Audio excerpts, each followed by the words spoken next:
کہا کہ مجھے ابو سلمہ نے خبر دی کہ نبی کریم صلی اللہ علیہ وسلم کی زوجہ مطہرہ حضرت عائشہ رضی اللہ عنہا نے انہیں خبر دی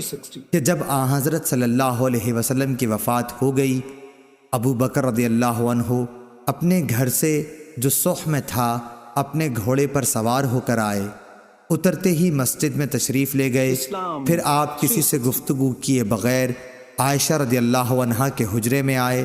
جہاں نبی کریم صلی اللہ علیہ وسلم کی نعش مبارک رکھی ہوئی تھی، اور نبی کریم صلی اللہ علیہ وسلم کی طرف گئے۔ حضور اکرم صلی اللہ علیہ وسلم کو برد حبرہ یمن کی بنی ہوئی دھاری دار چادر سے ڈھانک دیا گیا تھا۔ پھر آپ نے حضور صلی اللہ علیہ وسلم کا چہرہ مبارک کھولا اور جھک کر اس کا بوسہ لیا اور رونے لگے۔ آپ نے کہا، میرے ماں باپ آپ پر قربان ہوں، اے اللہ کے نبی، اللہ تعالیٰ دو موتیں آپ پر کبھی جمع نہیں کرے گا سوا ایک موت کے جو آپ کے مقدر میں تھی،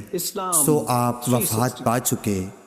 صحیح بخاری حدیث نمبر 1241 1242